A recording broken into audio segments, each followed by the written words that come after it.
I was awakened in the middle of the night. I was fully awakened. So I was sitting up in my bed. The street lights were coming through our fifth floor window. I could hear the elevated subway line outside and down the street. So I was fully awake and I knew something or someone was in my room. I looked around and I saw a very large, incandescent, psychedelically colored butterfly flying all around my room. And I just sat there in wonder and watched it, in wonder and awe. So I learned that there is a spiritual world, that it wants to communicate with us. I have no idea, had no idea then, and I still am in the mystery of it.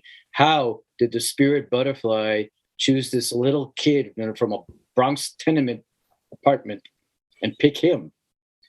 But it did, and I've been following that butterfly my whole life. The Medicine Path podcast is an ongoing exploration into the intersections of spirituality, depth psychology, and psychedelics. The Medicine Path is a wholly independent and listener-supported project, so please consider becoming a supporter at patreon.com/medicinepath or by subscribing and leaving a review on iTunes. You can find out more information at medicinepathpodcast.com. Now, here's your host, Brian James.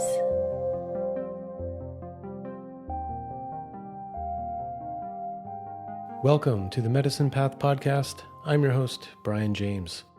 On today's episode, I welcome depth psychotherapist, author, and journey guide Edward Tick to the podcast. Ed has been working to heal the invisible wounds of war and violent trauma for over 40 years, and he's led healing pilgrimages to Greece and Viet Nam for the past 20. He has published many books and articles on healing veterans' PTSD, including the award-winning War in the Soul, and his 2001 book, The Practice of Dream Healing, is a classic in depth psychology. It offers the most comprehensive modern account of ancient Asklepian dream healing practices and the Western origins of medicine and psychotherapy and their applications to holistic healing today. Trauma specialist Peter Levine calls Ed's audio program, Warrior's Return, Restoring the Soul After War, a, quote, masterpiece from one of our wisest elders for understanding the complex dimensions of war trauma. I've been wanting to have a conversation on the podcast about dreams and dream work for a while now, but I really wanted to wait until I could talk to Ed. His book, The Practice of Dream Healing, is one of my favorite books on dreams. It introduced me to the ancient practice of Asklepian dream healing, which shares a lot of parallels to the healing traditions of yoga and South American shamanism, both of which have played a big part in my own healing journey. Finding similar practices at the roots of Western culture feels both soul-affirming and like a kind of homecoming. So I'm really excited to share this conversation with you, and I'm sure you'll be touched as much as I was by Ed's heartfelt sincerity, his humanity, and deep compassion and care for veterans and other survivors of war. You can find out more about Ed and his work by visiting edwardtick.com. And please, if you appreciate this conversation, check out the podcast archives and consider becoming a supporter, even if it's just for a month or two. You can find out more about how to do that at patreon.com/medicinepath. Okay, that's all for now. Please sit back, relax, and enjoy my conversation with Dr. Edward Tick on the Medicine Path.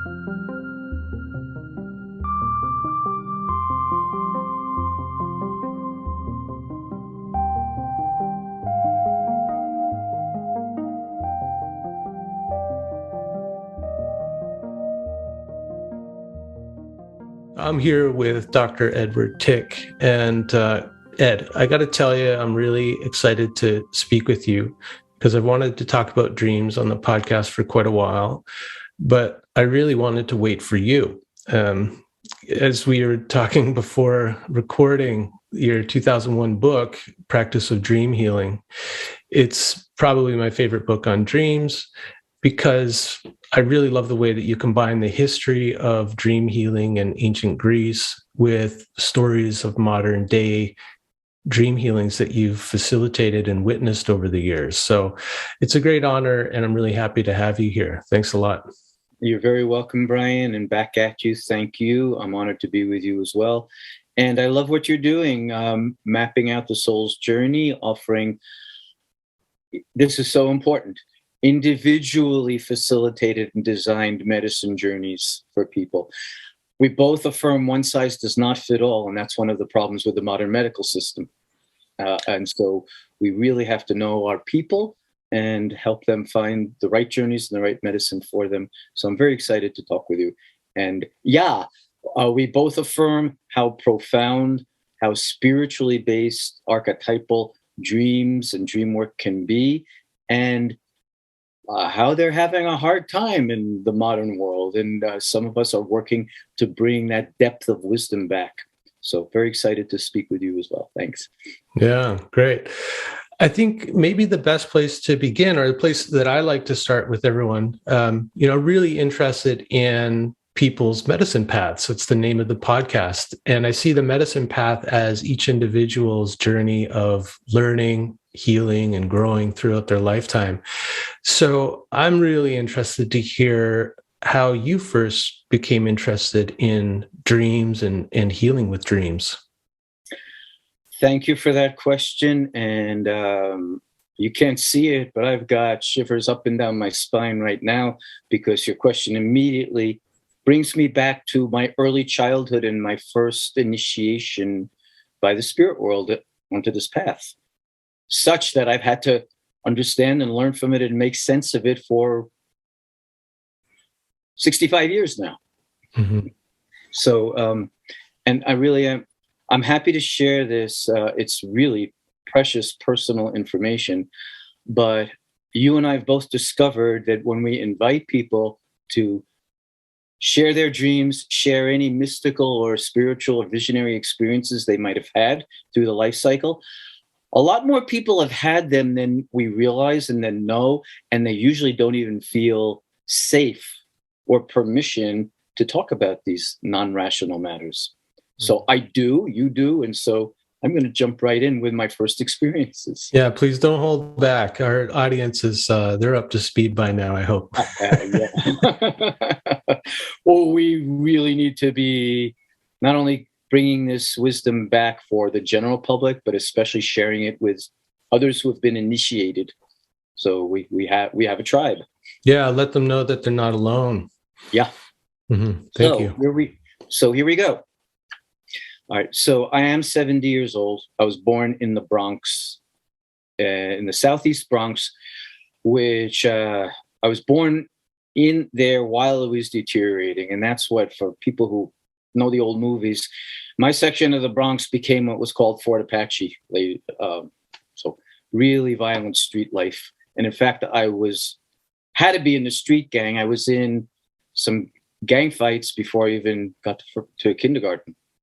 Just part of the way of life. Living there. This is my initiation into shamanism in the archetypal world. 2 events. When I was 4 years old, we lived in a tiny tenement apartment. My parents slept on a couch in the living room. I had a baby brother at that age. I'm the oldest. So I was 4. He was in his crib. We shared a tiny closet-sized bedroom. His crib was under the window. My little bed was against the wall. I was awakened in the middle of the night. I was fully awakened. So I was sitting up in my bed. The street lights were coming through our 5th floor window. I could hear the elevated subway line outside and down the street. So I was fully awake, and I knew something or someone was in my room. I looked around and I saw a very large, incandescent, psychedelically colored butterfly flying all around my room. And I just sat there in wonder and watched it, in wonder and awe. And then I made what I consider one of the significant early mistakes of my life. I called my parents. You understand? They came running into the room. What's wrong? What's wrong? I said, nothing's wrong. There's a big, beautiful butterfly in my room. My father just grunted and turned on his heels and went back to bed. He did work very hard. He was almost a slave, so I forgive him, but wish he could have talked. And my mother said, even worse, my mother said, oh, it's just a nightmare. Shut up and go back to sleep. I said, it's not a nightmare. It's a beautiful dream or vision, and I've been watching this butterfly. My mother said, no, it was a nightmare. Sometimes nightmares fool us, and we think we're awake when we're really still dreaming. So shut up and go back to sleep. So I learned that there is a spiritual world. I learned that it wants to communicate with us. I had no idea then, and I still am in the mystery of it. How did the spirit butterfly choose this little kid from a Bronx tenement apartment and pick him? But it did, and I've been following that butterfly my whole life. I also learned, be really careful who you talk to. Yeah. Because if they don't know and they're not initiated, they're going to crush the vision. So I didn't talk about that again. I don't, till I was an adult. And there were no shamans or wonder-working rabbis or priests that I knew of in my Bronx neighborhood. Nobody was talking about this. So, but let's share with our friends listening out there. Of course, I didn't know it at the time, and I expect a lot of people don't know it, but the word for butterfly in ancient Greek is psyche, the same as the word for soul. Psyche in Greek, but spelled the way we spell it, psyche. And the ancients pictured the soul as a spirit butterfly that dwells in us and is released on our physical death. So I didn't know it at the time, but I was called to follow the soul, and I've been following that butterfly my whole life and doing everything I can with all of the challenges we all face to stay true to that original vision. So at 4 years old, I was called first. Still in the Bronx, 2 years later, 3 weeks before my 6th birthday, my grandmother died. She had a sad, horrible death. We never even received a diagnosis at the time. She was just sent from the hospital to die. And I was with her by her deathbed. So I remember that. I remember her love. A couple of weeks, I don't know how long, a couple of days or a couple of weeks after she died, I had my second big dream. A butterfly was my first. And I hope everybody out there knows Jung's distinction between little dreams and big dreams. We assume they do. Well, maybe for people who haven't read up on Jung, if you could talk about how he distinguished the big dreams from the little dreams, that would be great. Sure, thank you. Pretty easy to our friends out there. Little dreams are most of the dreams we have most of the time that are personal, that are from the level of the personal unconscious, or recycling our daily lives, or working out our present life issues. Little dreams are personal and more familiar. Big dreams are rare. They feel numinous. They have heavy-duty archetypal imagery. We may be seeing a spiritual vision coming in dream time, or we are when we get a big dream. And it could be a dream that's reflecting something more of the collective unconscious. So it might not even be particularly relevant to you personally, but could be relevant to someone else or the world at large, right? Yes, and I'm glad you said that, because when we are on the dream healing path, we also realize we do dream for other people. So we can channel dreams that are meant for wisdom or healing for others, and we do dream for the collective. And right now, the world is being drenched in an apocalyptic dream imagery, and that's being reported from all over the world. So the times we are on now, we are in an apocalypse. It is a repeated social, historical, spiritual event in the history of civilizations. This one may be worse because we really do have the power to destroy life on the planet. So we're in even more danger than previous apocalypses, if that's the plural. Mm-hmm. Now you're talking about your grandmother and this big dream. Right. Thank you. Thank you for bringing me back to my big dream. So numinous and for the collective and for others, not just ourselves, and with imagery we may or may not recognize is profoundly archetypal, but it is, and it radiates down into our depths, way below our personal psychology.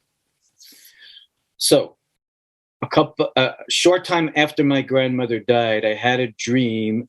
The dream was in the Bronx, in that same apartment building where I saw the butterfly. In the dream, my family and I were in an empty lot next to the building, and I heard someone ring our doorbell. And I told my family, and again, my father didn't say anything, and my mother laughed and made fun of me, just like it happened. Just like in real life. Right, just like in real life. But my mother did say, yeah, think somebody's at our door, so run around and look. So I ran to the front of the apartment building. We lived on the 5th floor. I got to the front of the apartment building. This is still in the dream. I looked up, and I saw my grandmother's spirit. She looked like a young woman, dressed in Eastern European garb with beautiful, long, flowing, curly hair. And she was flying out of our apartment building, waving, goodbye, goodbye, goodbye. And I watched her leave. Again, major life lessons. The soul survives the body. The soul can communicate to us from the spirit world. Once again, I was the only one in my family in my neighborhood who was going to see this.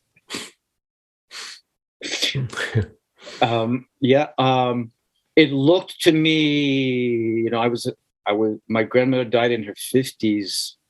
I was on her deathbed. She really was used up, really shrunken, and no vitality left. But in the dream, she was beautiful and young and vital. And so we don't know what's on the other side. It sure gave me the promise of her spiritual well-being after her physical death and her illness, and that there is spiritual restoration of some form for us all, and to work for and believe in that. So that dream and that vision, by the time I was 6, 2 big dreams teaching me there was a spirit world, and they were so compelling that I've been studying and practicing these ways and following them my whole life. And also for our other friends out there, and you too. These visits make us weird. That's true. In the old meaning, magic. We are weird brothers and weird sisters. The way Shakespeare used the weird sisters. They separate us from the mainstream and the ordinary and tell us there's an archetypal or spiritual world that is the basis of this one. And when we wake up to it, we have to follow it. So I have been, and my work is very much informed by these early experiences I have. Mm-hmm. Yeah, like you, early on, I had really a wild dream life, and nobody to talk to about it, nobody to help me understand them. But I can also attest to what happens when we try to suppress that calling or the visionary part of our life and conform to mainstream society. I tried to do that for over a decade, working in design and advertising, cut my hair short and clean shaven and all of that, trying to fit in and make a life for myself, kind of conventional life. And all it brought me was misery. So one of the things I try to offer now on the other side of that, on the other side of my midlife crisis at 47 now, is to encourage younger people to stay with that, to stay with the dream, keep following the dream, because disregarding it, suppressing it, denying it isn't going to bring you happiness and contentment and joy and inspiration. It may be the harder path to follow the dream and follow the call of being a mystic or a visionary or a weirdo, but it's what will eventually, I think, bring everyone most satisfaction and fulfillment in life. I'm with you. We say because we work so hard on it and we help others that it may be the harder path, but I don't think so. Both paths are hard. Yeah, that's true. Yeah. Different ways. Yeah. And Thoreau was right. The masses live lives of quiet desperation.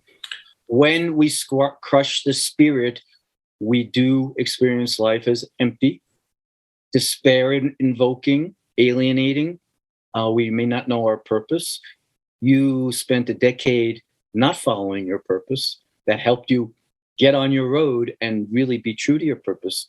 And yeah, we should really be nurturing young people to follow their dream, follow their purpose, live meaningful lives, find your spiritual path rather than conform and fit in. You maybe you'll make money. That's getting less and less true. You will definitely be oppressed. We live a version of slavery now. It's a very, very comfortable version. So we don't even realize how controlled we are. But there really isn't freedom there, and certainly not spiritual aliveness. And we should also always remind our listeners, if you suppress or crush or inhibit these energies, you're not going into neutral. You're hurting yourself, and the energies suppressed will look for another form of expression that might be more troublesome or dysfunctional. So it's no accident that in a culture like ours that is pretty much bereft of spirit, people by the millions and millions are hooked on spirits. Mm-hmm. Yeah. We go to those substances to try to give ourselves some real experience of inhibited spirituality. Yeah. I tell people that a lot who are dealing with alcohol addiction in themselves or in other people that they love, that it's, the way Jung thought about it is just like a confusing of the spirits. Like you're reaching for the spirit, but you're reaching for the wrong one. You're confused and you're reaching for this literal spirit that may get you a little high, but won't bring you what you're looking for, right? Right. Temporarily out of pain and maybe having fun. Pindar, the ancient Greek poet, called alcohol. It was, the best common medicine humanity has against despair. Okay. Yeah. But like any medicine, it's all in the dose. And if you drink too much, it's just going to bring more despair. Right. Yes. Yeah. Well, I'm glad you invoked Pindar and the Greeks, because my next question was, okay, so at age 6, you felt this calling, you're in you're in Fort Apache, Bronx, back in the 50s and early 60s. How do you find your way to the Greeks? What was your first introduction to the Greek world? We're still in childhood then. Thank you. We'll catch up. We've only got 70 years to cover, my friend. This was also another non-normative experience that could count as a big dream given to me in a different way. So we moved from the Bronx to Queens, New York City. Moving on up. Right. We could sing that song about it too. What a joke. My 10th birthday. Growing up in New York City at the time, a child could get his adult library card on his 10th birthday. I had spent a lot of time in the library, like you. Yeah, me too. Looking up what nobody would talk about. Mm-hmm. So after school that day, I couldn't wait to run to the library. I remember it was a cool, rainy day, and I didn't care. As soon as I was out of school, I turned toward the library instead of toward home. And I pretended I was John Hancock when I remember signing my name for the first time and trying to make it look impressive. And then I went up to the adult floor of my local library, and I was just wandering the stacks, and I had no idea. what's going to be my first adult library book to bring home? Is it going to be history or literature or nature studies or whatever? I had no idea. I was just wandering the stacks, and I was in between two freestanding floor-to-ceiling stacks. And again, I have no idea how it happened, but I looked up and a big book fell off an upper shelf and landed in my hand. It was large, red leather bound, and it was the Iliad. And I just said, I don't know who you are or who pushed you into my hand, but you look amazing. And there were really good pen and ink drawings. 10-year-old boy looking at Greek warriors. Said, I don't know who you are, but we're going home together. And so really at 10, I devoured the Iliad, and I fell in love with Greece and the Greek tradition, mythology and literature and everything. And so I began studying it, literally began studying it then. So there too was a mysterious initiation. There was nobody else around, and I don't know how that book fell, but synchronicity, it did, and here we are. Yeah, maybe your butterfly daimon just fluttered its wings and sent it your way. Oh, I love that. Thank you. Another definition of the butterfly effect you just gave us. Thank you. Yeah. Well, it's definitely rippled forward in the past 60 some odd years into, who you are and the work that you do now. Okay, so it's one thing to discover the Greeks. When I was a kid, I remember the illustrated Greek myth books and those old Harryhausen films like Jason and the Argonauts with all the stop motion animation, like kind of amazing stuff. But it's another thing to discover Asklepios and the dream healing tradition of Greece. It took me another 40 years before, through you and people like Steve Eisenstadt, to find out about the Asklepian dream healing. And once I did, I felt like there was yogic and shamanic roots to the Western culture that my people come from. And I felt like a great sense of homecoming and affirmation and all of that. So how did you come to it? Was it another mystical prodding? Well, it actually was. Of course it was. Of course.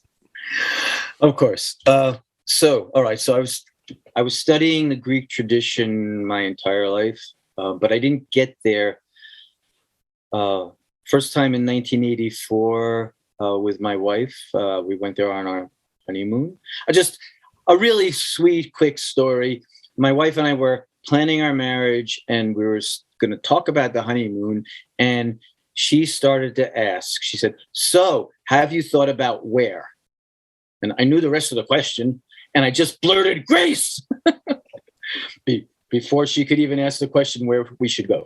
So, and I did have some extraordinary breakthrough experiences then in 84, but I began working with our veterans right after the end of the Vietnam War. So that the war ended in 1975. I began working with our veterans about then. Post-traumatic stress disorder was not even a modern diagnosis until 1980. Right. And so by 75, were you already a psychotherapist or counselor? I was just starting. I finished my master's degree in psychology in 1975. I moved to a central part of New York State and was invited into medical practice there. So I was working on my doctorate and a young psychotherapist. Yeah, really young. Really young, yeah. So I was, where are we? 1960. Oh, well, yeah, I was in my late 20s then. Yeah, and so I guess you avoided the draft somehow? You don't have to get into it. I actually, that's a really important part of the story too. Okay, so for everybody out there who might be younger, during the Vietnam War, we had a draft. We have not had a draft since then. And if any of our younger veterans are listening, bless you. There is spiritual and shamanic and mystical warrior paths throughout the millennia for you to follow. Please do. Please talk to Brian or me or somebody like us, because warriors are central to the shamanic journey They were not left out. Only our culture does that. So, okay. So how did I get to Asklepios? How did I bring Asklepios to? Yeah, we're backtracking a bit and talking about. How did I get involved? I was not drafted. Yes. Okay. Vietnam. I went to college in 1968. The Vietnam War was at a height. For my first year, there was a student deferment while you were in college. The deferments were so controversial and the draft was so unfair, taking mostly poor, minority, rural, disenfranchised people, taking them to Vietnam and getting them killed in larger numbers. And so the next year, the deferment was done away with and a lottery system was created where the government pulled our birthdays out of a hat. And whichever number you got, that's when you were going to Vietnam. I was actually in the second lottery because I went to college a year younger. Couldn't wait to get out of the house. So went to college at 17.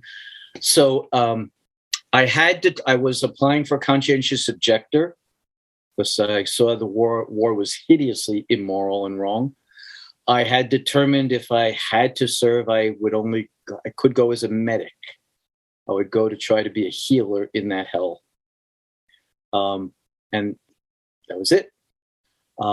So as it turns out, my lottery number in that second drawing was 244, and I never had to serve. And with that higher number, I wasn't even in danger. Like the first third of the birthdays all served. The second third, maybe, depending on how many bodies the military needed. And then the last third were pretty free. So I didn't have to do anything. And a lot of my generation just said, good, I'm out of here. A lot of people quit college. They were only there for the deferment. People took other paths. I felt like that was what we today call a moral injury, that the entire war was a moral injury to the whole nation, to the entire generation, and the way who was serving and how we were fighting each other was all disgusting, morally injurious. So I was glad I didn't have to go. And I also felt something's wrong with this picture. I'm not going to have to serve. I'm not going to have to give anything. I'm not going to have to sacrifice anything. I get a free pass in life when other people are killing and being killed. That's wrong. And I also really believe in the necessity for rites of passage, especially for our youth. Definitely not necessarily the military, but some form of service where we give to the nation and the world for what we've been given, and we mature through that life is not only about us, that we're here to help each other. So I wanted to find some form of service, and I didn't. Then, back to 1975, the war ended that year. I moved to a rural part of New York State where there were lots of veterans, a lot from New York City, my hometown, hiding in the countryside, and a lot of rural veterans because the rural areas always give us more. And there I am, only in my mid to late 20s, and they started to come into my therapy practice. Colleagues and friends said, get away from them. They're crazy and they're dangerous and you're going to get hurt. That's not at all how I felt. I felt like, oh my God, our wandering brothers are struggling to find their way home. Now maybe I can serve. So I began working with our vets then, like 5 years before PTSD was even a diagnosis. And began learning with them and working with them and from them, and considering working with them my initiation into the war zone. I really am grateful to the gods that I didn't have to go there and be there in the war. And I'm also grateful to the gods that they chose me for this work and taught me imaginally, archetypally, what war is and what war does. So I didn't have to be in danger of killing or being killed, but I could really get a very full, intense spiritual and emotional impact and learn what it was like. And by now, having doing this work for 40 years, more than 40 years, and with veterans from every war. The veterans consider me a veteran, and I've been initiated as an honorary veteran many times. And so there's not even a name for people who serve in between the veterans and the civilians. We're not civilians. We've been changed. Just like you're not an ordinary civilian because you're initiated in the spirit world. We don't have a title for a person like me who's halfway in between the civilian and the veteran world, being a bridge to bring them all together, but I am. Well, I think the word is healer. I mean, to heal means to make whole or to rejoin, right? And that's what you're talking about, is being the in-between, and being a force for healing, letting letting it work through you in this work. I just want to pause here for a second and ask what your orientation was as a therapist when you were starting out. Who were you influenced by? What school did you belong to? Great. Thank you. Great question. I started reading Freud and Jung in high school on my own. Nobody was teaching that stuff. A little light reading. Yeah, right.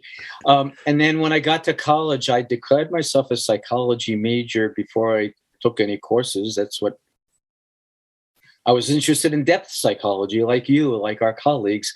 And then all I had were experimental psychology courses. So really, I only took 2 psychology courses as an undergrad. They were so empty and boring and just replicating experiments. And I did independent study with humanists on my campus studying the depth psychologists. And my very best mentor, this is also significant, as an undergraduate, Professor Harry Staley was a World War II combat veteran. We did a lot of independent study. We studied the books he read in the foxholes to keep himself sane during combat in World War II. And we went really deeply into the depth psychologists together, as well as the humanists and philosophy and literature.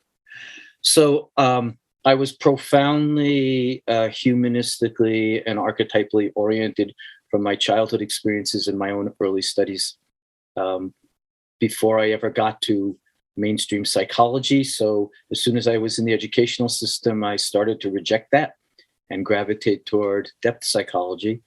And like many of us have had to find an alternative path and alternative teachers and guides to not be captured by mainstream conventional psychology, but continue to develop the spiritual depths. Yeah. It's definitely true in my case. And, my own long and winding road led me to yoga and shamanism, looking for healing, but looking also to understand experiences that I'd had when I was younger, and eventually finding my way to depth psychology, lastly, when I started to work with people and realized I needed more understanding and training to help support them in their own psychospiritual journey. And it was only until I found depth psychology that I found a framework or an understanding that could hold all of the kind of wild spiritual, mystical experiences that I'd had. So I wonder if it was like that for you, that when you encountered Jung and Freud, particularly Jung, I would think, did you find like a home to understand and engage with those mystical experiences you'd had? Yeah, yes, and I'll add not only the depth psychologist, but at the time, especially in the 60s, the humanistic psychologist movement was also very strong and important as well. So Jung and his followers in that school were encouraging us to think, learn, explore archetypally, and even more than explore, experience. We should always stress to our people that this is about experience, not analytics. Yeah. Even though it's called analytic psychology. If you're only thinking, well, Jung said, if you don't feel it in your body, it hasn't happened. Yeah. Yeah. So, but also the humanistic psychologists. So Rollo May and Erich Fromm and Progoff, and we could go down that whole list. The existential psychologists from Europe, Binswanger and Heidegger and all of those. The people who were really exploring in depth what it means to be a human being. And I really affirm that I've gotten much more from the humanities than modern psychological and social sciences in understanding us and how we work, and finding the wisdom that's useful for helping people grope toward their wholeness. Yeah, I love that. And yeah, once I came around to discovering depth psychology and realizing that I was pretty well equipped to work with people and that I really enjoyed it, I wanted to go legit, right? So I start looking at psychology courses. I went to music college, but I dropped out of that. I went to art school, but I dropped out of that. So I don't have any real kind of post-secondary formal education, very much autodidactic, I guess, but I'm always learning from other people. So I can't claim to be self-taught in anything, but maybe self-guided in my study. But once I started to look at these university psychology courses, the first things that were on the agenda were like stats and all this kind of stuff. And it just turned me off to such a degree, because what I was interested in was, like what you said, what makes us human, what makes us tick? How do we deal with suffering? How do we understand life? How do we incorporate spirituality into a psychological life? And all of these questions. I just couldn't find it out there. And so I've had to find alternative schools that are happening, usually centered around one particular teacher or another, and then reading a lot of books like yours. Yeah. Well, Jung and Rollo May both said that the best education and preparation for somebody who wants to work psychology and mental health is not to study psychology first, but to drench ourselves in the arts, literature, the humanities, religious and spiritual studies. So we really do understand the psyche and are massively equipped for any dreams and images and experiences that people bring to us. Yeah, that's the kind of ironic. The world really narrows the way we think and see and interpret. And it's terrible. Well, and that's kind of the ironic thing that I found out once I started to be mentored by people like Thomas More and, after his death, James Hillman, kind of a mentor from afar. But what I realized is that my whole life I'd been studying and training for the work that I do now, although it was completely unconscious. It was just following things that I loved and immersing myself in these topics. But yeah, I found out, wow, that gives me a really good foundation for doing deep psychological work. Mm-hmm. What we were missing in our childhood was the local shaman in our neighborhood who would have seen us as different and what we were dreaming and attracted to and studying, and begun training us from childhood. Yeah, that's so true. So the spirits chose us. This is also really important. It disturbs me when people, I hope I don't offend you, forgive me if I do, I don't like when people call themselves shamans. It's an election by the spirit world and by the people. Others tell us that we can do this and that we have these powers. If we claim them, we might harm our powers with hubris. Yeah, no, I completely agree. I think it's not a title that you can self-appoint. It has to be appointed by your community first and foremost, and they're the ones that tell you if you're doing a good job or not. So yeah, I agree. Now, I don't want to get away from Asklepius. I want to really honor Asklepius and bring him into the conversation, because he's become a really important figure for me, an archetypal figure. He has a place on my altar now, a very central place right next to Christ. And there's a lot of correlations between them. And so could you talk about, there he is. That's great. Both of our altars, yes. And by the way, a lot of the statues of Asklepius from ancient Greece were turned into, when Christianity took over and forced out paganism, a lot of the oldest statues of Asklepius were relabeled Jesus and set up in the early churches. When I read that in your book, I think it's the first place I saw that Christianity co-opted a lot of the existing deity statues and images. Something clicked for me. We always think some of us think how come Jesus is always depicted as a bearded white guy? Right. Well, because what you're looking at is not an image of Jesus the Christ, but you're looking at a co-opted image of probably Asklepios. Yeah. So how did you meet Asklepios? Okay. So let's also remind our listeners that Asklepios is the god of healing. Apollo in Greece was the god of medicine. Asklepios was his son and the god of healing. And it's too bad we have to differentiate those, but we do. Mm-hmm. And so everybody out, and one of Asklepios, one of the translations of his name is everlastingly gentle. Hmm. The doctor with the medical know-how doesn't necessarily have a good bedside manner. Make sure you get a gentle, loving practitioner. A son, not the father in that case. Oh, wow. Yeah. In Greek mythology, yeah. Apollo was not a warm, fuzzy. He had the wisdom, but he was not such a nice guy. So medicine and healing. And how did I get to Asklepios? All right. So as we know and have shared, I was studying the Greek tradition my entire life. And there are very few books about Asklepios, and he almost doesn't appear in the collections of mythology. Edith Hamilton, which everybody reads, that's how the people know their mythology. She only has a few sentences on him. And the dream healing tradition and ancient medicine and healing is not present in that collection. Freud, in the interpretation of dreams, has one sentence and one footnote saying in ancient Greece, the god Asklepios gave people dreams, and sometimes doctors use them for prognosis. That's it. He knew nothing else. He didn't look any closer. All right. So, actually, the warriors got me to Asklepios, who got me back to the warriors.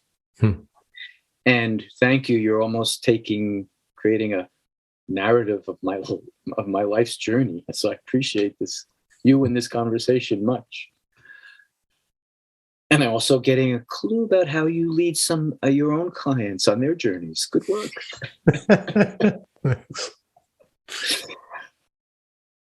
Okay. All right. So I was fully immersed in the Greek tradition. I was working with the warriors. I had been to Greece in 1984 for my first journey there. By the mid-'80s, I was really sure, that what we call PTSD was so deep and so comprehensive. It was a spiritual archetypal wound. It did penetrate and transform the soul. By now, this came a little later, but it doesn't matter. I translate the acronym PTSD as post-traumatic soul distress and post-traumatic social disorder. Not the individuals, but the entire society is in disorder from all of the war and destruction it causes, and from not bringing the warriors home. And it's our souls. It's not just a stress disorder. It's not just broken brain. Our souls are screaming their anguish. And I know you get this. We do it, both do. The mainstream doesn't treat it this way. Our symptoms are what happens internally when we repress things, when we're not on our spiritual paths, and when we get mistreated or no treatment at all. And so they turn into when we squash the messages we're getting from our souls, they turn into our symptoms. So don't listen to your soul and don't give you what you need, and your symptomatology is going to get worse. Yeah. And just to mention, I love etymology. It teaches us so much, I think. In every word, there's a seed of knowledge. And psychopathology, I think, means cry of the soul, basically, if you were to translate it. Right. Pathos is the cry of suffering. Exactly. And psyche is the soul. So yes, right. And in fact, all of our major psychological words come from the Asklepian tradition. Psychopathology, psychopathos, psychology. Psyche, logos. Logos, a beautiful Greek word. The order and meaning of the cosmos. So psychology is the order and meaning of the soul. Psychiatrist. Iatros is doctor in Greek. So a psychiatrist is literally a soul doctor, not a medication dispenser. That's great. And therapy, therapeia, psychotherapia. A therapeut was a servant or an attendant. So now I'm comfortable with that. When I say I'm a psychotherapist and we translate it as a servant of the soul, yeah, that's what we are. That's great. And all that comes from the Asklepian tradition. So, well, I'm happy to share with you and our listeners that in a strange way, it seems Asklepius brought me to the warriors. And the warriors brought me to Asklepius. And here's another synchronicity that was not expected, but threw open my life's journey and all of this work for others. So my first trip to Greece was in 1984. By then, I had been working with our veterans for 8 years, 10 years. Knowing the Greek tradition, I decided to take a solo pilgrimage to Greece to learn all I could about their ancient citizen warrior tradition, to study it, to see if I could discover some of the practices, to see what it had to teach that we could make use of. So in 1987, I went on a solo journey, and I had quite a number of breakthrough experiences there. But I'll share the one that's most relevant to the warriors. Maybe I'll share two.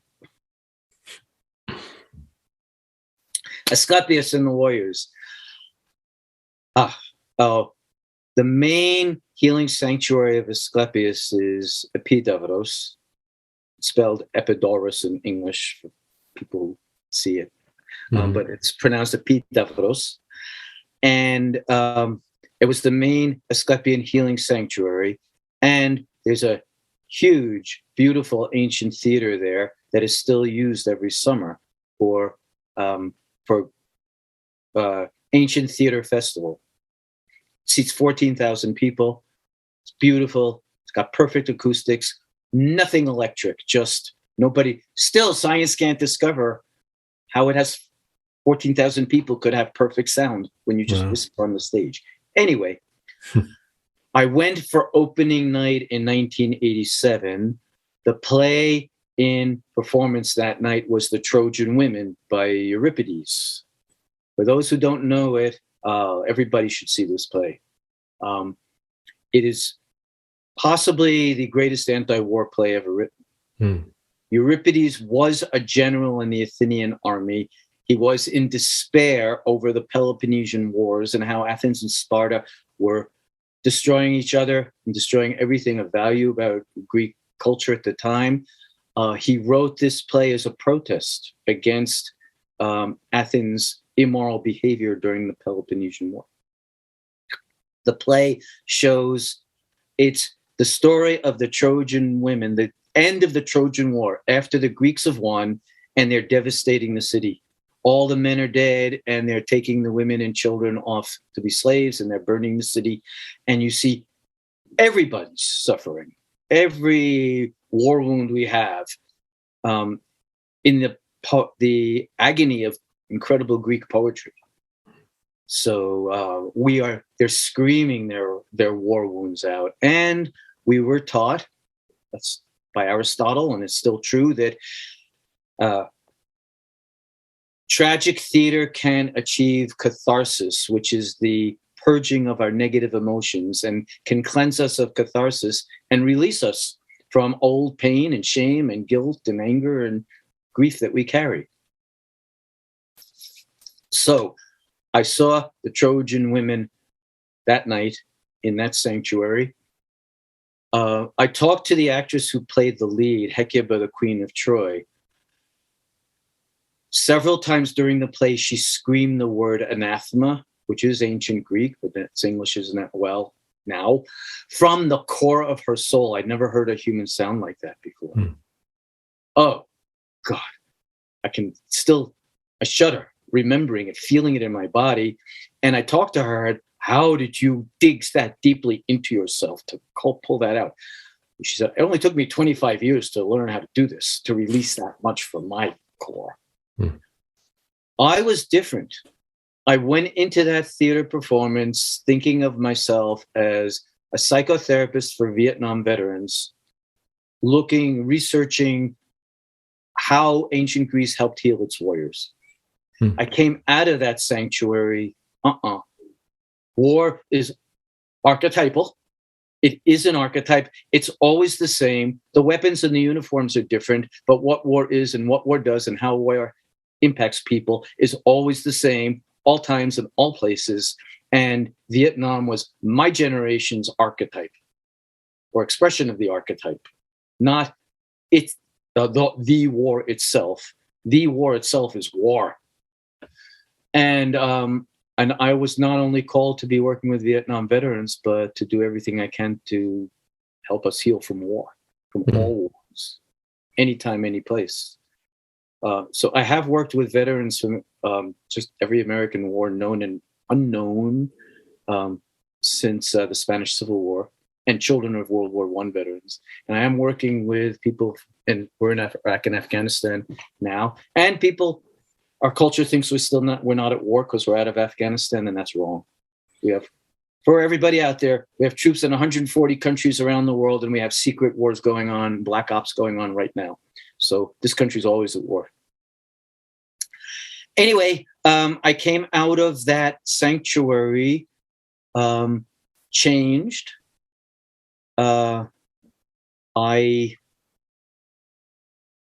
We call it moral injury now.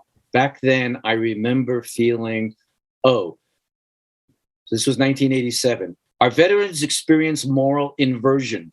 Good becomes evil, evil becomes good. Healing becomes killing, saving becomes killing. It's all completely mixed up and confused.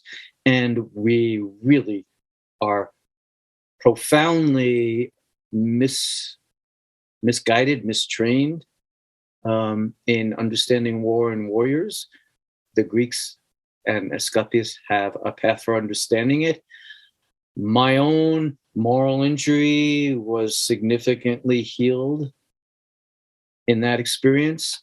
And that was my first real encounter with Asklepian. From then I said, why is there a theater in this ancient healing sanctuary, and how did they use it? And I asked folks then, we don't know, they staged tragedies here. No, they didn't stage tragedies here. As it turns out, there was a theater in every Asklepian sanctuary. And by now we know there were over 320 of them all over the Mediterranean world, not just in Greece, but north. I've been to Bulgaria and visited theirs. There were some on the northern coast of Africa. They went as far east as Egypt and as far west as the Iberian Peninsula. The entire Mediterranean world had them and used them. And warriors, not exclusively, but use them extensively. So this first introduction that caused a profound catharsis and identity shift in me, I thought, well, this is one of the ways they did it. More research. We learned that all the Greek tragedians, Aeschylus, Sophocles, and Euripides, were all combat veterans.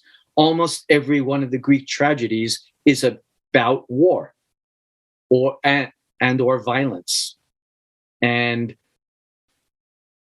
the guilt is portrayed, the furies are portrayed. What we call PTSD is vividly portrayed in those plays, and clues for how to release it and heal ourselves from it are all vividly portrayed there. And beyond that, of course, I began intensely researching the Asklepian tradition. I was brought to this sanctuary. I had a healing experience that changed my identity. They had a theater here. There have to be reasons all this is knitted together. I'd better learn all I can about this God. And so from 1987, I began not just Greek studies, but really, really intensive studies of the Asklepian tradition and exactly how it was used. So that by now, I've been to Greece about 22 times, and I've traveled all over and visited, I don't know, Probably 15 or 20 different sanctuaries, both the well-known ones and some completely off the beaten path that many Greeks don't even know about, that take hours of hiking to get to. But when we're there and we have them to ourselves, what a day of healing practice we can have. If you haven't been, you know it and feel it also. And just finishing this, so the core of Asklepian healing practice was what was called incubation, dream incubation. It's similar to Native American vision questing.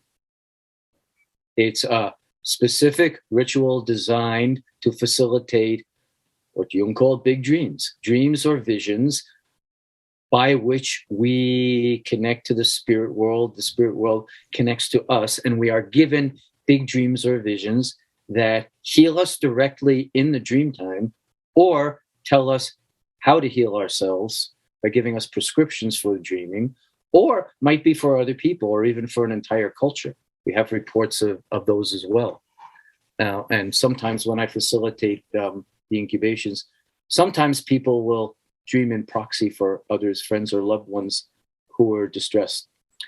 But catching us up really quickly. So since then, in 1987, I began leading guided journeys to Greece in 1995 and have done it every year, more or less. Missed a couple of years, but a couple of years were twice. So I've been about 22 times, and I lead journeys, and I take people on dream journeys where we visit the Asklepian sites, we study the tradition, we do look for breakthrough experiences, such as I've been describing, not only the dreams, but we also do enkimesis in Greek.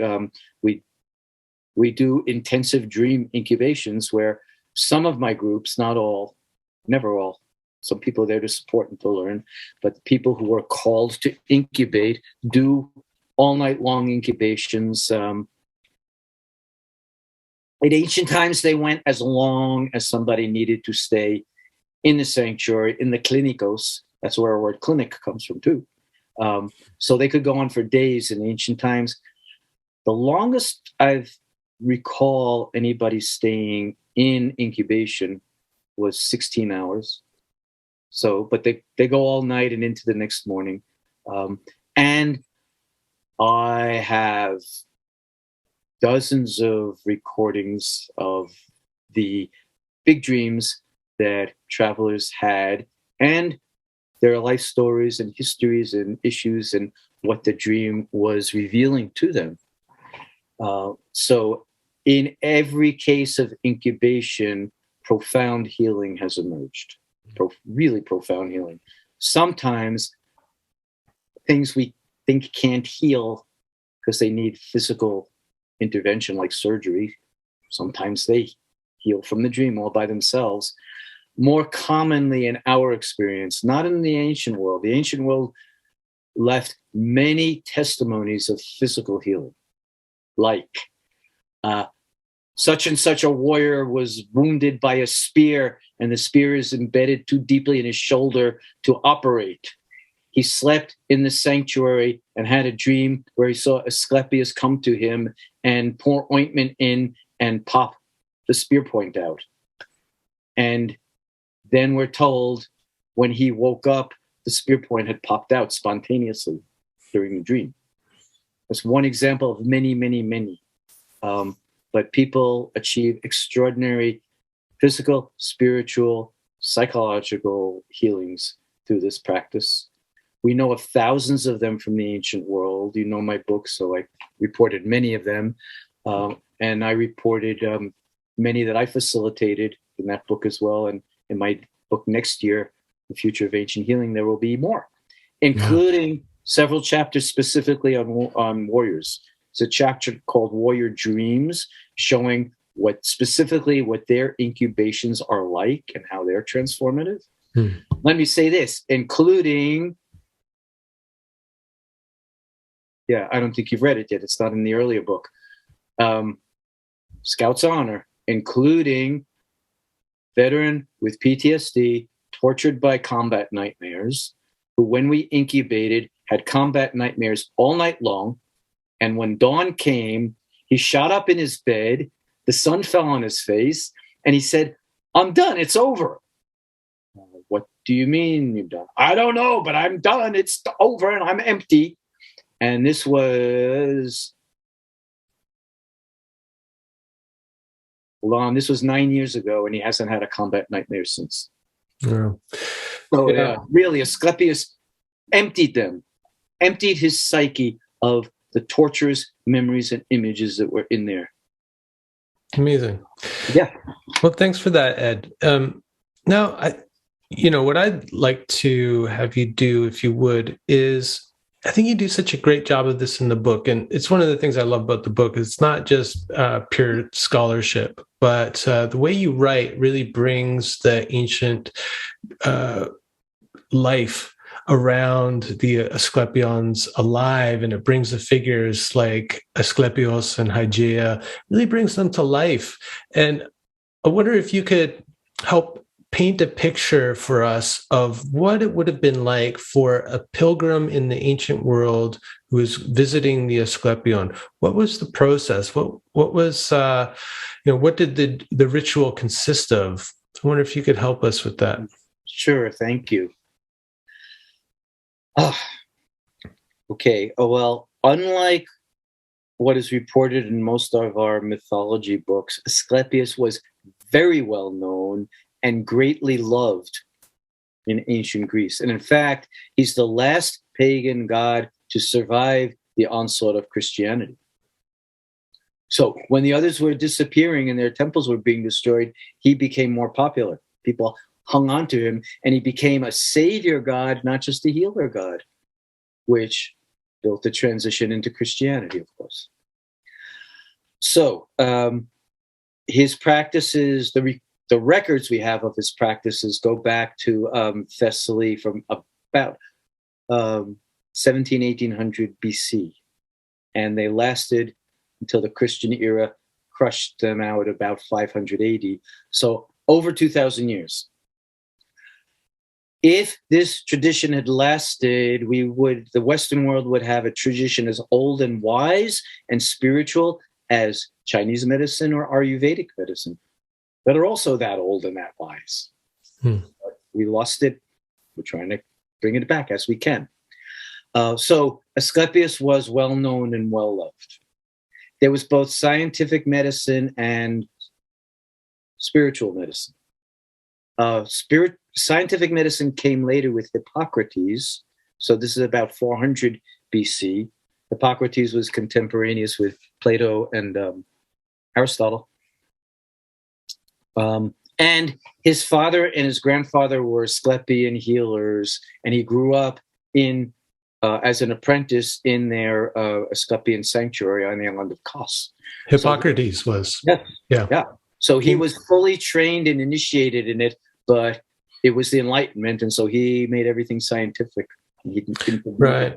But interesting to note, and I don't think most people know this, that the grandfather of modern medicine, Hippocrates, was from a lineage of these spiritual healers, the iatromantis, the healer priests, right? Right, exactly.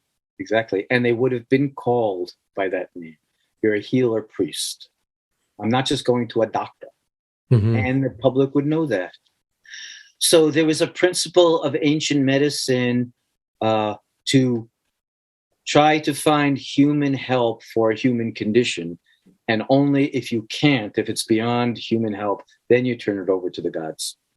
Like, don't bother them with the everyday stuff we can take care of. They're pretty busy up there. So people went with war wounds, people went with tumors, people went with pregnancies that were going bad. People were not allowed to give birth or to die in the sanctuaries. If a pregnant woman came and she was going to give birth, she would be sent out. Or sometimes husbands went and slept in proxy for their wives who were having a difficult pregnancy. But what would happen? Okay, so first you would have had to try human practices and determine you really need divine help. You would travel to a sanctuary. And as we said, there were over 300 all over the Mediterranean world. So some of them were difficult to get to, and it was a big pilgrimage just to get there. You weren't charged when you arrived. All the gifts were given for healings that were received afterwards. So that makes a lot of sense. Right? So what do you know? Medicine is free to everybody, and then you just pay in gratitude. So, and Emperor Marcus Aurelius had 2 Asklepian cures that we know of that are in his meditations. He gave the gift of a new building to a sanctuary. But slaves and women, everybody was welcome. Not like our medical system. So a slave would come in and might give an apple for his or her healing. That's okay. In God's eyes, it might even be more. Which also argues for the sliding scale for all of us who are healers. Don't shut anybody out because they can't afford healing. Yeah. Value is relative. Yeah. Right. Yeah. So people would arrive, not pay. They would, with their affliction. The original psychotherapists, psychotherapeuts, were there, interviewing them, welcoming them, guiding them. There were always holistic healing sanctuaries, such as we have now. So some of our most famous sanctuaries, like Esalen Institute or Omega Institute, they're modeled after the Asklepian sanctuaries, except for the dream incubation process. They don't do it. The Greeks taught that we need holistic healing to prepare us to approach the God. Right. Not holistic healing is going to do it for us and then we're done. And like what you're referring to is there would often be fasting, right?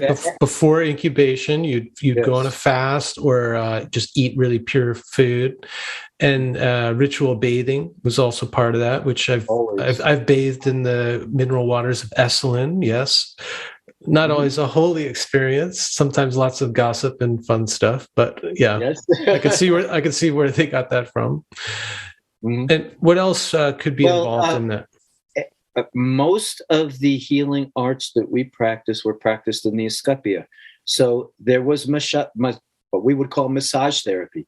There was acupressure. There was color therapy. People would, I'm depressed. My therapeutes put me in a yellow room. Really? Yeah. Like all the walls and the ceiling and the floor. You can't be depressed. We're pouring sunlight into you. Yeah. Oh man, that's great. Yeah. Color therapy, astrology, for sure. So there were astrological readings. There were artistic events all the time, concerts and poetry readings. The tragedies were used. Every single Asklepian had a theater. Even small ones in remote places had small theaters. So they used tragedy. And they used the expressive arts. So all this was going on. So there was a full program happening at the Asklepion when you went. So it wasn't just about your personal incubation process, but you could go and have all these other therapies. Yeah, well, right. Forgive the metaphor, but the incubation was like the orgasm. Right. Okay. Everything else was the buildup, was getting you strong and solid and recovered from the world that has stressed you out and wounded you, and getting you, and also meeting other patients and reading testimonies and getting really, really trained into what to experience, to prepared to go meet the gods and the goddesses. Right. Yeah. You're becoming attuned. And there's something in that about the kind of classic ritual cycle, of the separation from the mundane world, from your everyday life. There has to be a transition there for the healing event or the revelatory event to occur. And so they spend a lot of time in that transition, preparing you for the peak experience of the incubation. Yes, exactly. Exactly right. And there was no time frame or limit on it. As long or as short as you needed until you were ready until you are called. This is it. This is the motto of real healing. It takes as long as it takes. Right. Yeah. Yeah. And the spirits will answer. So the therapeutes used to watch for what they called a beckoning dream. Not an ordinary dream and not the big dream, but something else that indicates that the divine powers are calling you forward into your incubation experience. It's like I can imagine you're in the waiting room and you have to wait until you get the beckoning dream before you can go into the inner sanctuary. Yes. It's great. Mm-hmm. Then finally, when they went into the sanctuary, and as we shared earlier, the word klinikos, our word clinic comes from this. The klinikos were actually the couches that the dreamers slept on to receive the big dream. But even before that, when this practice was founded, it was really shamanic. People used to go into caves in the mountains, of course. Mm-hmm. So it was a practice that was developed and refined over generations. Yes, right. So as we said, we know it lasted 2,000 years, and trying to remember my dates. The sanctuaries, the more classical era sanctuaries that are everybody's picture of ancient Greece in the Asklepian tradition started to be built around 800, 600 BC. So this was going on for 500 years before the explosion in the classical era. So and also, let's just finish the process when somebody, after the dream, which took as long or as short as necessary, then the patient spent times with the therapeutes, understanding the dream and what it told them, very often enacting the dream. Like other cultures around the world that are really sensitive to dreams, you can't just talk about that. You've got to act it out. In waking life, you have to embody it. So that often happened. There were often prescriptions given where people had to stay in the sanctuary. Well, you've got a high fever. You've got to go swim in the frozen river down the mountain 3 times a day for the next month, for example. Paradoxical cures were very common. And he said, modern medicine would say we should never do when we're ill. Yeah. And then anyway, so working out the healing, doing some of it in the sanctuary, and then taking your leave with a gifting and a blessing. And also, like you keep pointing out, the important sensitive transition back to that real world that is a stressful, wounding place. So with a lot of support and concern, and leaving gifts behind. Always, the sanctuaries were covered with gifts, from very simple terracotta figures to buildings and ornate statues. And wouldn't people make little effigies of maybe the body part that needed healing, so they would make a little figure or something and bring that as an offering? Yes, I'm looking around, not at you, but because I'm in my study.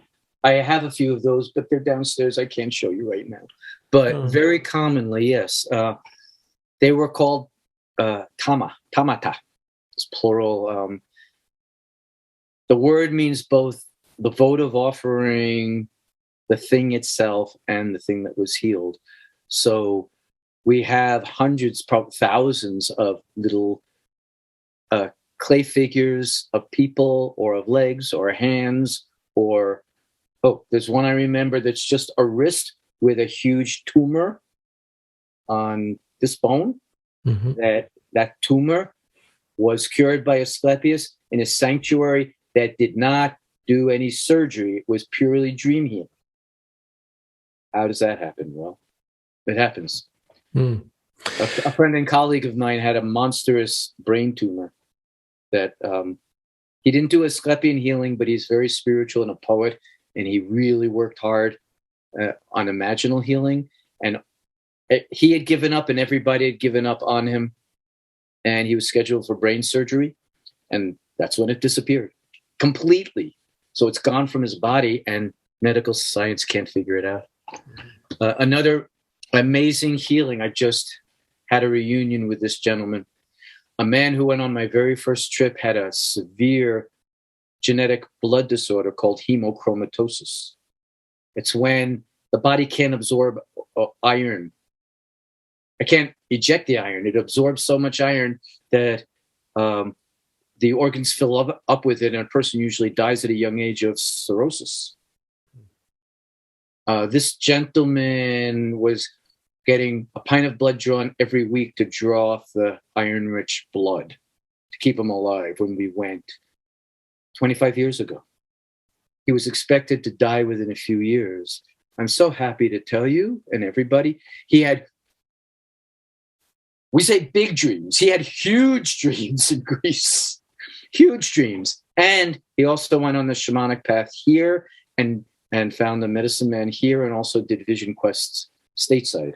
So he used the Asklepian tradition and the Native American tradition to get the visions that Scouts on are healed his hemochromatosis. And again, the medical community doesn't know how this happened, has never seen it before. It's not in the medical records, but he's alive and well. And he has his blood iron levels checked about once every 3 or 4 months just to see if he's still okay. Mm-hmm. So there are miracle healings. Most of the ones that I work with, I have to admit, seem to be, psychosomatic, how our body mind works together, and it's easier for us to understand that. Nonetheless, I have facilitated through this process of what seem to be miraculous healings of physical conditions as well. And I never say it's going to happen. I can't ever promise it, but we can turn ourselves over to the God powers and give them our very best and see how they answer us.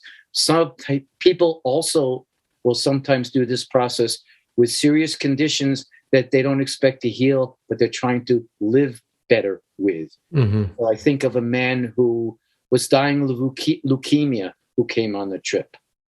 And he didn't heal his leukemia, but he made peace with his soul and with how he gave himself leukemia by becoming a corporate lawyer when he really wanted to be a crusading for justice street lawyer.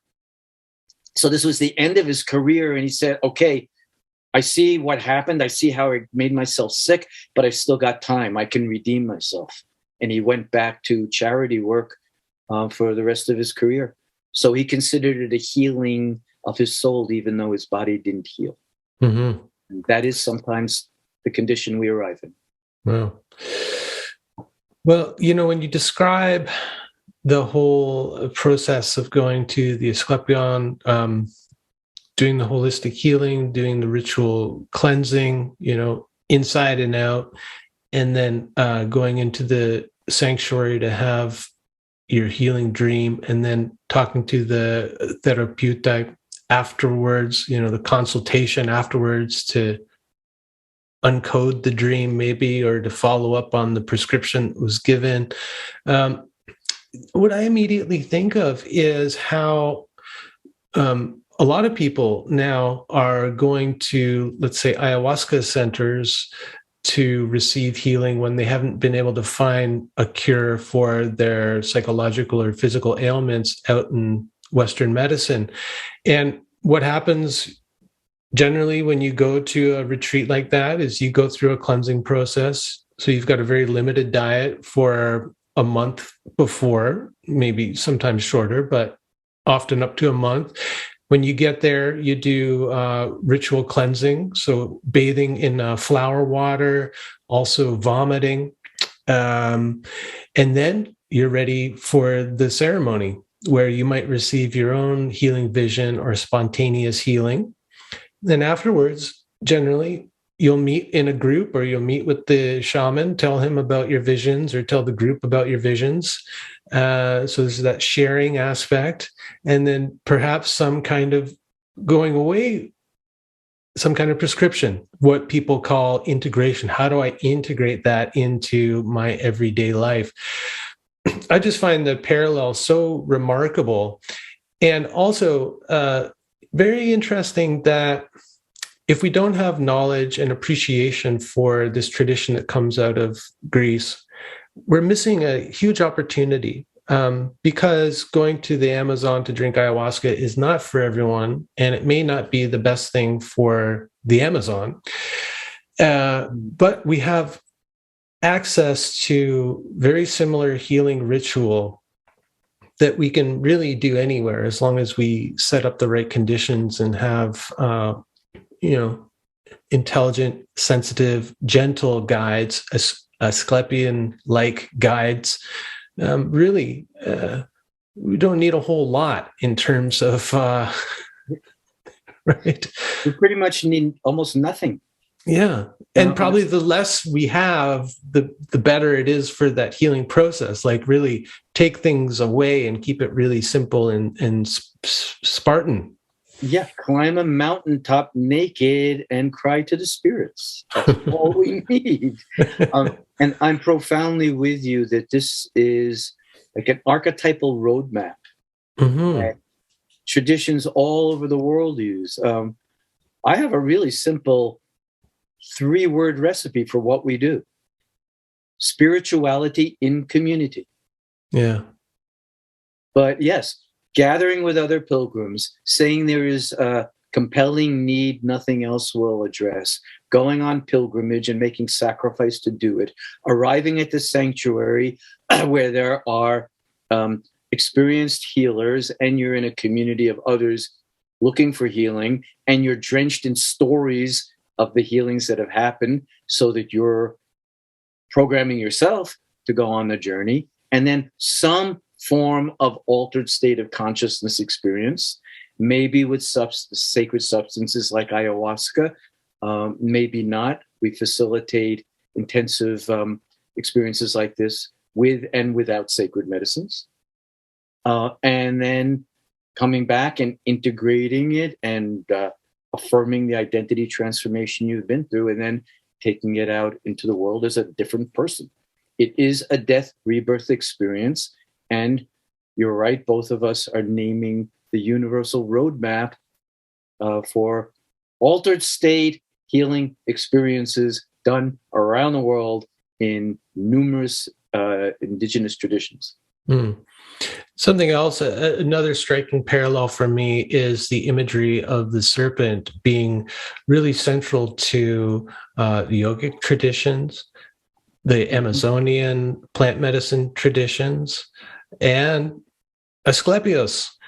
I thought, when you talk in the book about the role of the serpent, not just as a symbol, the serpent on Asclepius' staff, but how the role of the serpent in the Asklepion, in the healing process. Could you just say a little bit about that, just to bring it to life for people? Yes, sure. Just as we go in search of our totem spirits, so do the deities have their different totem spirits that help them, that represent their traits and energies, and that help them do their work. We didn't have time for it, but another big experience I had in Greece was, meeting a sea turtle on a mountaintop, but we'll save that for another talk. But again, something that doesn't happen, that we're told can't happen. And it happened. That's a different part of my being. But so serpents in the Asklepian. Snake. Thank you for bringing me back. Yeah. So Asclepius had 3 totem animals: the serpent, the dog, and the cock, the rooster. And each one had particular traits. Any one of them might appear, but the rooster was his preferred animal of sacrifice. So people sacrificed roosters for the healing afterwards. And that's about waking up, crowing at dawn, coming from out of the darkness and back into the light. Yeah, I thought actually that they sacrificed the rooster so that they could sleep, so that it wouldn't wake them up out of a healing dream. It's like, no, take care of all the roosters in the vicinity, because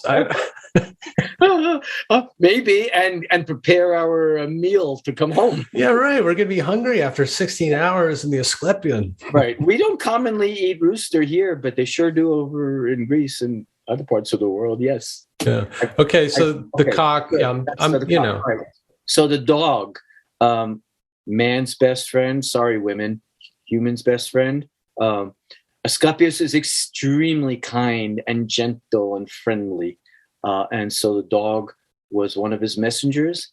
In ancient times, the dog was also believed to be a guide to the underworld. And so the dog could appear to guide us through our underworld and our dream journey. But especially the snake. In very many dream incubations, including usually,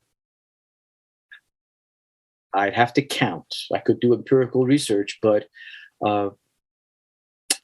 I do Asklepian readings in Greece when we're doing the incubations. So people will have their own dreams and will record and review them, but I'm also in an altered state receiving visions from Asclepius and then later reporting what I saw Asclepius or whichever power comes to the dreamer. And much of the time, not all the time, but very much of the time in my visions, and especially, of course, in my travelers' visions, they see snakes, they're swallowed by snakes, they have snake encounters. It's common that people see themselves being swallowed by a snake and then changed as they pass through the snake's body, and they report feeling themselves change on the cellular level. That happened to the gentleman with hemochromatosis. He had a long dream where he saw himself in the dream. He was being slowly swallowed and digested and changed and could feel his body changing as he was coming through. And then when he got to the belly, he was expelled like a cesarean birth. And when he got out, he said, "I'm not done. It's not right. Something's wrong. I got to go back in." And he had to agree to be re-swallowed and then redigested and then come out the anus. So, and these dreams are so vivid. I hope our listeners know that the brain doesn't differentiate between a waking experience and a dream. When we're dreaming, we're experiencing. So it's right for us to say, my soul experienced last night. And again, if we just analyze it but don't embody it, it's incomplete. So these are very intense, vivid dreams that people wake up from saying, this really happened. It really happened in dream time. It really happened in the intrapsychic world. And I feel it. And people are also very, very emotional after it, quite often. With full range of emotions. Catharsis happens. People sometimes will have a very intense catharsis in the middle of the dream that we tend them through. And then ultimately extraordinary feelings of liberation and healing afterwards. And the snake is usually present and very often the central healing force. And there's so much about the snake. We both know this. Everybody should know that it's only in the Judeo-Christian tradition that the snake was demonized, rendered evil. The rest of the world traditions consider the snake to be benevolent, beneficent, good, carries the earth medicine to us. It's the creature that lives above and below and knows what's going on underneath and reunites us with the earth. Yeah, it's most chthonic or earthly of creatures because it has no legs. It's not separate from the ground. It's always on the ground. You tell me that vision of the guy who was on your trip, and I've had a similar vision, or not even a vision, because I was in it. It was happening to me in a Maloka in South America during an ayahuasca ritual, being swallowed by this serpent and feeling like it was completely cleansing me, doing a cellular regeneration. And then when I came out, I had this remarkable experience of what it would be like to love like Christ, to love unconditionally. And it was revelatory, but also heartbreaking, because I knew that was inaccessible to myself normally and everybody else, but that was the end of all conflict, is if we could just love unconditionally, like I felt in that moment, completely cleansed of all darkness, all shadow, for that brief moment, getting that glimpse, which has inspired and tortured me ever since, I got to tell you. And I see it in your face and your eyes, and you still, of course, you still feel it, and it's still a guiding experience for you, even if it's not 100% present like we all wish. Yeah. But that's also just a footnote. Another thing I get from the Greek tradition is that they taught we should strive to be excellent and imitate the gods and goddesses, but we can't be them. So don't think you can become a god or be godlike. You can't be perfect, but you can really be excellent. And I accept that and strive for excellence. And so do you. Yeah. Well, that's the thing. It's like, it's not something like, I'm like, oh gosh, I got to get back there. But it's given me a kind of a marker to strive toward. Yes. Seeing that really is the answer. And the closer I can get to living that out in my life, the better off I'll be, and the better off the people around me will be. Amen. Yes. So, but it's a high water mark, let me tell you. Mm-hmm. We'll get our teachers that challenge the lesson, won't we? Oh yeah, they show up every day. Yeah. I'm just recognizing the time, and gosh, it's such a rich topic. I guess let's bring it around now to your latest book that's just been released, and it's about Vietnam. And you've been leading pilgrimages not only to Greece, but to Vietnam, taking war veterans back to Vietnam. And I'm curious, what do people get from, especially someone who went to Vietnam as a soldier? What do they get by returning to the place where that war trauma happened? There's so much, and we can spend hours on this as well. Maybe we'll another time. But briefly, so I've led about 22 journeys to Greece, and I've led 19 to Vietnam. I had to become confident in facilitating overseas journeys before I took on going back to Vietnam and doing a war healing journey. So if I recall, I was leading the journeys to Greece for 5 years before I began leading them to Vietnam. That being said, one of the best ways to understand what we call post-traumatic stress disorder is that it's frozen war consciousness. The bodies come back from war, but not the soul, not the mind, not the heart. It's still operating as if we're over there. When we return to the place this happened, so much can change. One matter is traumatic imagery is so penetrating that it's like burned into the mind, like dinosaur footprint. And it doesn't change easily on its own. But if we go back where we fought and where we killed and where we destroyed, and we see it's green and it's growing and it's thriving and the people are okay, well, washes away that frozen imagery. That's one matter. A second matter, this is big. We would expect there to be epidemic levels of PTSD and traumatic brain injury in Vietnam because the war was so horrible. We killed 3 million people. We dropped more bombs on that little country than on the entire planet in all of World War II combined. If it were broken brain, everybody in Vietnam would have it. It's not there. It's not there. They don't have chronic wartime post-traumatic stress disorder.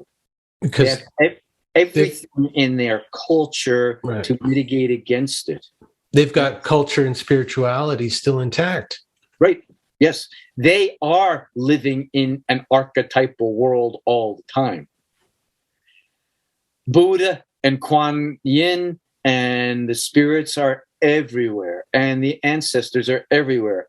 And the most important little structure in everybody's home, even if they're only living under a tarp in the jungle, is an ancestor altar where they know their ancestors of 4 generations have gathered and they're there to talk to them and to help them.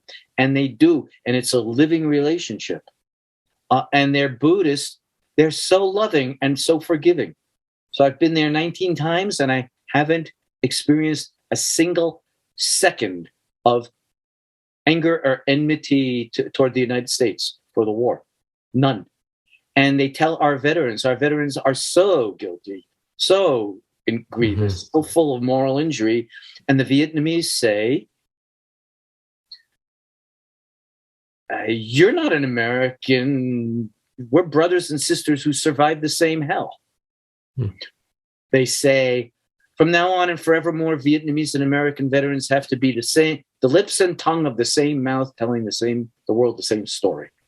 That's why this happened, so we could all learn from it and heal each other and teach the world.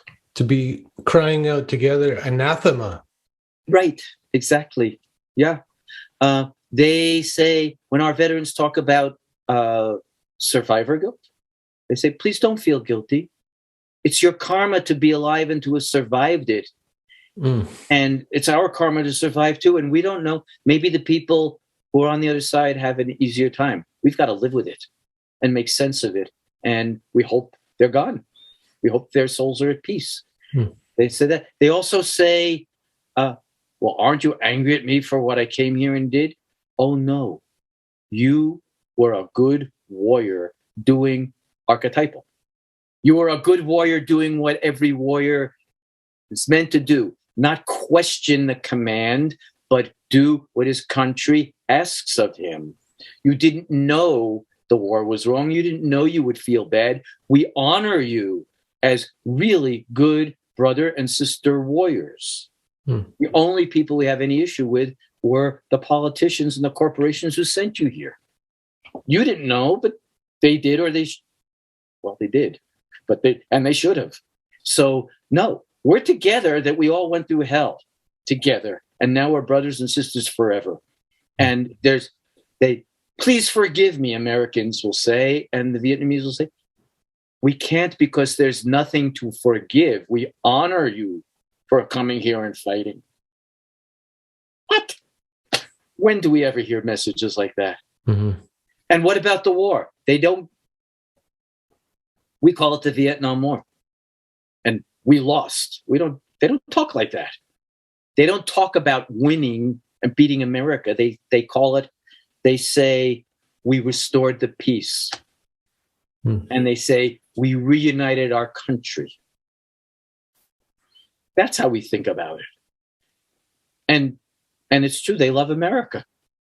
The first paragraph of their Declaration of Independence is ours. Ho Chi Minh loved it and took it directly from us. Our country is called Hoa Ki. In Vietnamese, it means beautiful people. I once asked, how can you call us that after what we did here? And my friends over there just said, because you are. You're beautiful people, and we love you. And we know what your real values are, and that this war was wrong and tragic for all of us. So I could go on, but you get it. And I believe this is a lesson for the whole world. We have a few others, like the Truth and Reconciliation Commissions from South Africa that worked for a while. Tragically, it's backsliding, but for a decade or so, that was a model for the world. There were some others, but these things teach profound healing is possible. Healing even from the worst traumas is possible. Healing between peoples is possible. Letting go of the past and making good karma, as the Vietnamese would say. Oh, you feel bad about what you did while you were here? Well, the answer is simple, my sister and my brother. Well, just spend the rest of your life making good karma. Yeah. Yeah. Make up for it. If you think there was a wrong done, well, there you go. You've got your task. Yeah. Yeah. Gosh. Yeah. It sounds like there's such a spirit of brotherhood and seeing like the world community that is remarkable. You would think that these people would be so bitter and resentful, full of hate. Yeah, doesn't sound like there's any of that. I've never encountered it. Never, not for a second. Even people who talk about feeling that way during the war say it was just during the war. One gentleman, oh my gosh. One of our veterans fell through a porch. He was being goofy, and he fell through a porch and he broke a bone. What, back home? No, in Vietnam. In Vietnam. In Vietnam.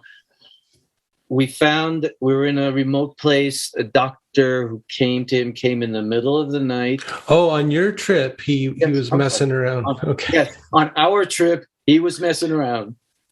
And he fell, and we got it. All right. So those porches aren't built for big Americans. Way not, no. So a doctor came to our hotel in the middle of the night to tend him, took him to a hospital to get x-rays, then came the next 2 days, made sure to come for 3 days in a row on our way. And our vet wanted to pay him, and he said, no, you can't. This is my gift to you. What do you mean this is your gift to me? Who are you? Well, I was a Viet Cong doctor during the war. I want you to go home and tell your veteran friends who your doctor was in Vietnam. Well, what happened to you during the war that you became Viet Cong? Well, your planes dropped a bomb on my home and killed both of my parents. And you became a doctor. Yeah, I couldn't allow hatred to take me over. Did you ever feel it? Yeah, a little bit during the war because you killed both my parents. And when you're at war, hatred's a good weapon. But I realized pretty quickly that I was only making me sick. And I was a healer. And here I am. I'm your Viet Cong doctor. We're brothers. Yeah, they're such beautiful people. We're not talking about governments. We're talking about people. They use the phrase, we practice people-to-people diplomacy. And then, in the activist community, we say if the people lead, the leaders will follow. Well, we've got to get millions and millions of people to be leading this way. But it's possible. Yeah, it sounds to me like the lesson here, and probably the lesson of this new book, or one of them, is not just for veterans looking to heal from PTSD, but perhaps healing for all of us who live in a traumatizing, dominant culture. And I can even see too, like, that there's probably lessons for how Canadians and Americans have dealt with Indigenous people here. Wow. So it sounds like it's a lot bigger than just specifically war veterans. Yes, and I really appreciate you seeing that. Thank you. We all need to get that. Yeah. Well, and we all need to realize that the whole world is in a condition of war. The word war comes from older words, from the old German, and then eventually back to Latin and Greek. But the word means strife. Doesn't necessarily mean physical violence. It means any contending forces trying to win by power rather than coming together. So a warrior is one who serves in strife, and warriors are meant to protect us from strife and stop the strife, not increase it. So, yeah, I'm with you. There are profound lessons for the whole world here. And who was the Greek? Was it Heraclitus who talked about the two fundamental aspects of life being love and strife? Yes. So, just that pairing of opposites, following strife, love is needed. And it sounds like the Vietnamese people are just exuding and overflowing with love. That some of that Christ-like unconditional love. Oh, yes. Yes, they are. Yes, they are. We don't have time now, but just to let everybody know, we could report big dreams and profound spontaneous healings from Vietnam, as we've been reporting from the Greek tradition and others that happens there too. And because it is such a profoundly loving people and culture, and the archetypal presence is everywhere, because Buddha, and everything about Buddhism and Quanam. We're drenched in love and goodness, and talk about good medicine for our wounds. Yeah. Well, you mentioned how, kind of the contemporary view of PTSD is that it's about broken minds or fixing the brain chemistry. But what you've been finding is that it's really, we need to mend the broken hearts. And we can only do that through love and brotherhood, community, connection to soul and spirit, which has nothing to do with brain chemistry. If anything, brain chemistry is a result of all of those things being in place. Yes. And if we put all those things in place, our brains will also heal. Yeah. And, well, Ed, this has been so good. I mean, there's so much more we could talk about. And so hopefully after your next book comes out in 2022, which is a continuation of your work on Asklepian dream healing, which I cannot wait for. Hopefully when that is nearing release or after it's released, you can come back and we can pick up this conversation, because there's so much there for everyone, I think, listening. Thank you so much, Ed. It's also a joy to connect with you and to be in the archetypal world that we both love and share and serve. So I'd be happy to come back and meet with you again. Yeah.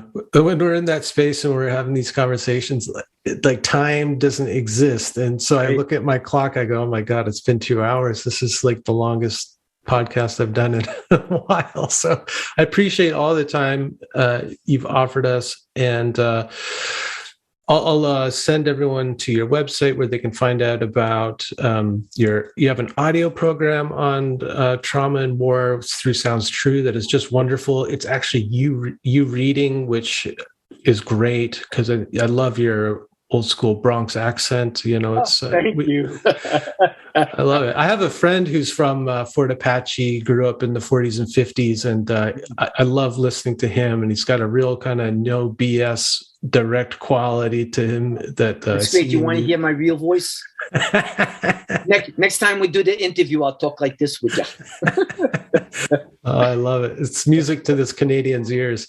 So I'm going to send everyone to your website, and you've got so much material there, and you've written at least 3 or 4 books on war and PTSD. And I know Peter Levine thinks really highly of your work. And so if people know him and respect him, well, he says that you're one of the masters, and, it's a good recommendation.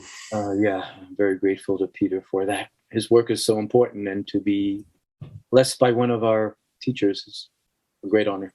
Yeah. Well, hopefully we'll see you down the road, Ed, and someday, God's willing, I'll meet you in Greece. Would we dance with the gods and goddesses together? Oh boy, yeah. You'd be the best. Well, thanks again, and we'll talk soon. It was a delight. Thank you, Brian, and I'll watch for you down the road. Take care. You too. The Medicine Path is produced by Brian James on unceded Coast Salish territory, Vancouver Island, Canada. For more information, visit brianjames.ca. Music by Olive Artizoni, aka Greenhouse. Join the Medicine Path tribe and gain early access to episodes and the full podcast archives at patreon.com/medicinepath. May the road rise up to meet you. May the wind be always at your back. May the sun shine warm upon your face. May the rain fall soft upon your fields. Until the next time we meet on the Medicine Path.